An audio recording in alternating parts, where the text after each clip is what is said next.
Valentine's Day, but she didn't come to the date. The rain fell in gentle sheets across the empty parking lot, droplets catching the glow of the restaurant's neon sign. Through the foggy window of his car, Michael Davis checked his watch for the 20th time. 7:45 p.m. She was 45 minutes late now.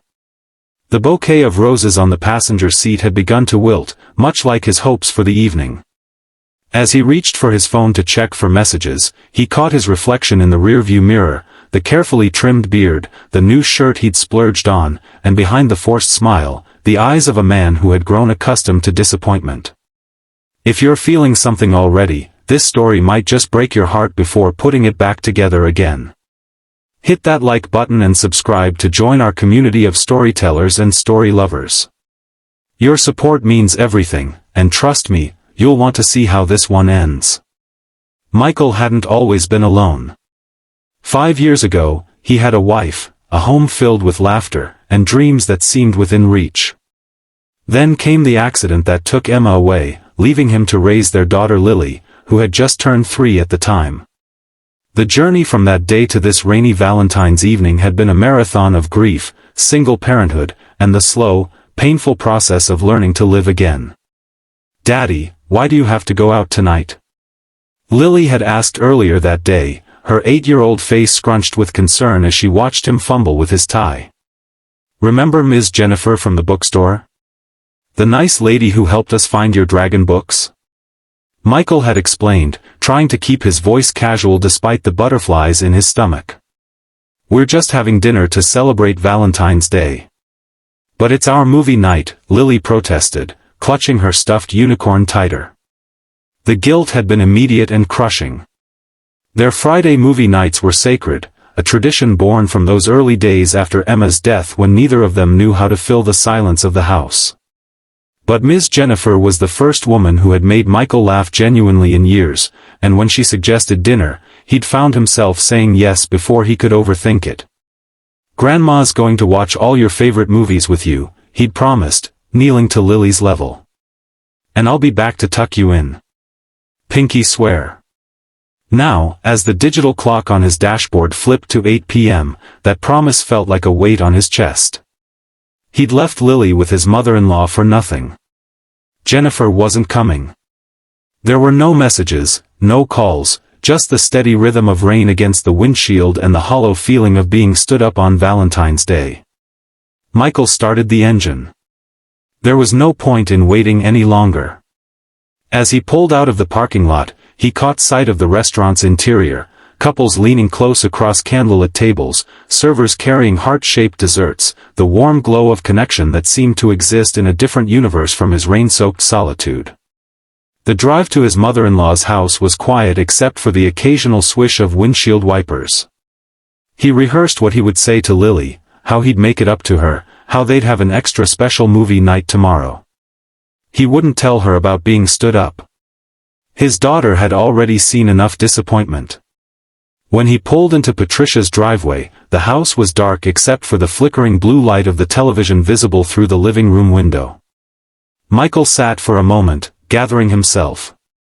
He didn't want to bring his sadness inside. The front door opened before he could knock, and Patricia's face appeared, lined with concern. "You're back early," she said, stepping aside to let him in. "Did something happen?" Michael forced a smile. "Just wasn't meant to be, I guess." Patricia's eyes softened with understanding. She'd been his rock since Emma's death, never once making him feel like less of a father despite his stumbles and uncertainties. "Lily's asleep on the couch," she whispered. "She tried to wait up for you." In the dim living room, Michael found his daughter curled up under a blanket, her unicorn tucked under one arm and a half-eaten bowl of popcorn on the coffee table.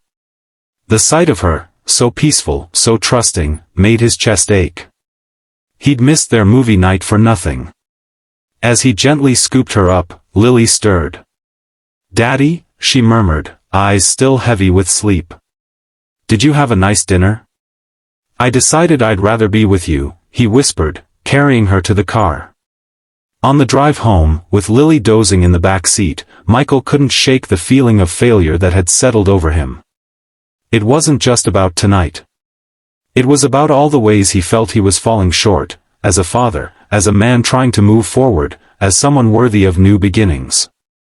At home, after tucking Lily into bed, Michael sat alone at the kitchen table with a cup of cooling coffee. The roses he'd bought lay forgotten in the car. The house was quiet except for the occasional creak of settling wood and the distant sound of rain. He pulled out his phone and saw a notification, a message from Jennifer sent just minutes ago. "Michael, I am so sorry. My car broke down on the highway, and my phone died. I just got to a gas station. Please tell me you're still there." Relief washed over him, followed quickly by embarrassment. He'd assumed the worst, let his insecurities get the better of him. He typed a response explaining that he'd left, apologizing for not waiting longer. Her reply came quickly, "I feel terrible. Can I make it up to you? Coffee tomorrow?" Michael stared at the message, conflicted. Part of him wanted to say yes, to give this potential connection another chance. But another part remembered Lily's face when he told her he was going out tonight, the way she tried to wait up for him. "Actually," he typed, "tomorrow is movie day with my daughter. It's kind of our thing." He hesitated before adding, "But you're welcome to join us. Fair warning, there will be popcorn fights and probably too much ice cream." The three dots appeared, disappeared, then appeared again. Finally, "I'd love that. If Lily wouldn't mind sharing you." For the first time that evening, Michael smiled genuinely. Maybe this Valentine's Day hadn't gone as planned, but it had reminded him of what mattered most, and opened a door to something that might honor that truth rather than compete with it. The next morning, Michael woke to the sound of Lily rummaging in the kitchen. He found her attempting to make pancakes, flour dusting her pajamas and a determined expression on her face. "What's all this?" he asked, helping her measure the milk before it spilled. "It's our special day," she declared. "And I wanted to surprise you with breakfast." As they worked together to salvage the pancake batter, Michael thought about how to bring up Jennifer's potential visit. He didn't want Lily to feel that their tradition was being invaded, but he also wanted to be honest with her. So, he began casually as they sat down with their slightly misshapen pancakes. "Remember Ms. Jennifer from the bookstore?" Lily nodded, mouth full. "Well, she couldn't make it to dinner last night because her car broke down," he explained. "But she wondered if she might join us for movie day today. What do you think about that?" Lily considered this, her small face serious. "Does she like How to Train Your Dragon?" Michael laughed. "I don't know, but we could ask her. And will she want some of my special popcorn with extra butter?" "Probably, if you're willing to share." Lily twirled her fork thoughtfully. "Okay, she can come. But you have to sit in the middle so I can still hold your hand during the scary parts." The simple acceptance in his daughter's voice made Michael's throat tight. "Deal," he managed. The hours before Jennifer was due to arrive passed in a flurry of activity. They cleaned the living room, built a fort of blankets and pillows in front of the TV, and prepared what Lily called their movie feast, popcorn, candy, and the ice cream sandwiches that had been a favorite of Emma's. When the doorbell rang, Michael felt a flutter of nerves. He caught his reflection in the hallway mirror, faded jeans, an old sweater, hair still mussed from helping Lily with the fort. Nothing like the carefully groomed man who had waited in the restaurant parking lot. But when he opened the door, Jennifer's smile was warm and genuine. She held a stack of books in her arms. "I brought options," she said, a little shyly. "I wasn't sure what kind of movies you like, but I thought books might be a nice addition." Before Michael could respond, Lily appeared beside him. "Do you know How to Train Your Dragon?" she asked without preamble. Jennifer knelt down to Lily's level. "I do. In fact, she shifted the books to reveal one at the bottom of the stack. I brought this. It's the book that inspired the movie. Different story, but just as magical." Lily's eyes widened. Can we read it after the movie? If your dad doesn't mind, I'd love to. Michael watched the exchange with a strange feeling in his chest, not the sharp pain of betrayal to Emma's memory that he had feared, but something softer, like the first warm day after a long winter. The afternoon unfolded in a way Michael couldn't have predicted. Jennifer fit into their movie day as if she'd always been part of it, laughing at the right moments, accepting Lily's commentary on her favorite scenes, and genuinely enjoying the simple pleasure of being together.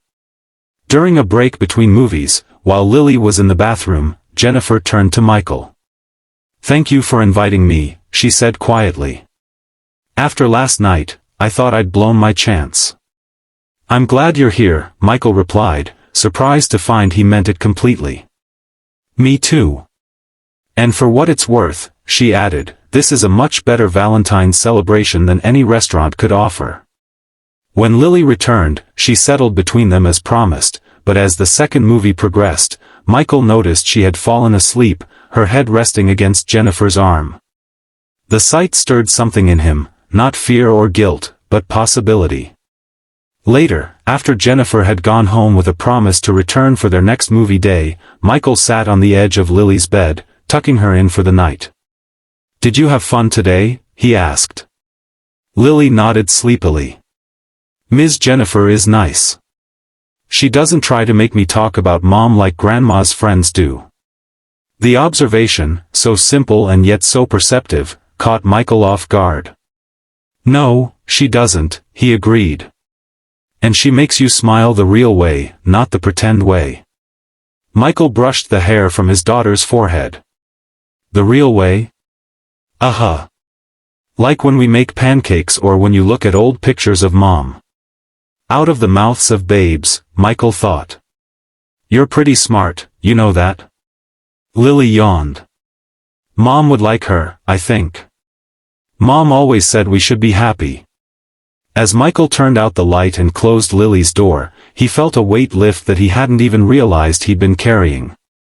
The guilt of moving forward, of finding moments of joy that didn't include Emma, it had been his constant companion for years. In the quiet of the hallway, he whispered, "I'm trying, Em. We're both trying." The weeks that followed brought a gradual shift in their lives. Jennifer became a regular presence, joining them for movie days, bringing books she thought Lily might enjoy, helping with homework when Michael was stuck late at work. It wasn't a whirlwind romance from a movie, it was something quieter, more careful, built on small moments of connection. One evening in early spring, as they walked through the park while Lily ran ahead to the playground, Jennifer asked about Emma. "You don't have to talk about her if you don't want to," she added quickly. "But I'd like to know about her, if that's okay." Michael had grown used to people avoiding the subject, treating Emma's name like a landmine that might detonate his grief. Jennifer's straightforward question was refreshing. "She was the most alive person I've ever known," he said after a moment. "Always planning adventures, making ordinary days feel special. She's the one who started movie nights with Lily, complete with the fort and the feast." Jennifer listened without interrupting, her hand warm in his. The hardest part after she died wasn't the big moments, the holidays, the anniversaries. It was the small things. Finding her favorite cereal in the grocery cart because I'd grabbed it out of habit.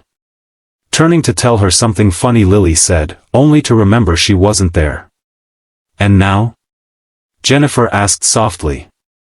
Michael watched Lily on the swings, her face tilted toward the sky, laughing. "Now it's different.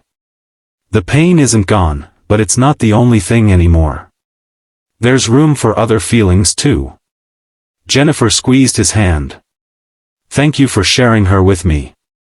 That night, after Lily was asleep, Michael found himself looking through old photos, something he used to do only on his darkest days. But this time, it didn't feel like reopening a wound. The memories were bittersweet rather than agonizing. He came across a picture from their last Valentine's Day together, Emma laughing at a restaurant, a heart-shaped dessert in front of her. He remembered how she'd insisted they go out, even though they were both exhausted from work and parenting a toddler. "Life's too short not to celebrate love," she'd said. Michael touched the photo gently. "You were right, Em," he whispered. As usual. Valentine's Day came around again. Michael stood in front of the mirror, adjusting his tie with steadier hands than the year before. This time, there was no rain in the forecast, no wilting roses on the passenger seat. "How do I look?" he asked Lily, who was perched on his bed, offering critical fashion advice. "Handsome," she declared. "Ms. Jennifer is going to think you're very fancy. And you're sure you're okay with Grandma coming over? We could all do something together instead." Lily rolled her eyes in a way that made her look startlingly like her mother. "Dad, it's Valentine's Day. You're supposed to go on a date. Besides, Grandma's bringing her special cookies." Michael knelt in front of her. "When did you get so grown up?" "I've always been grown up," she informed him solemnly. "You just didn't notice." The doorbell rang, and Lily raced to answer it, calling over her shoulder, "Don't forget the flowers." Michael grabbed the bouquet from his dresser, not roses this time, but a colorful arrangement of wildflowers that reminded him of Jennifer's eclectic taste in books. When he came downstairs, he found Jennifer in the entryway, beautiful in a simple blue dress, listening intently as Lily explained the plot of her latest dragon book. Patricia stood nearby, smiling at the scene. "Ready?" Jennifer asked when she saw him. "More than ready," he replied. As they drove to the restaurant, a different one from last year, with no painful memories attached, Michael felt a sense of peace that had been absent for so long. The past year had taught him that healing wasn't about forgetting or replacing what was lost. It was about making room for new joy alongside the old grief. The restaurant was crowded with couples, the air filled with conversation and laughter. Their table was by the window, with a view of the city lights. "This is nice," Jennifer said as they settled in. "But I have to admit, I was half expecting you to suggest movie night instead." Michael smiled. "I considered it. But some traditions are worth keeping, and others are worth starting fresh." After they ordered, Michael reached across the table for her hand. "I have something for you," he said, pulling a small wrapped package from his jacket pocket. Jennifer unwrapped it carefully to reveal a book, a first edition of a novel she had mentioned loving as a teenager. "Michael," she breathed, running her fingers over the cover. "How did you find this?" "Bookstore owner's secret," he teased. "Do you like it?" "I love it." She hesitated, then added, "I have something for you too." "Well, for both you and Lily, actually."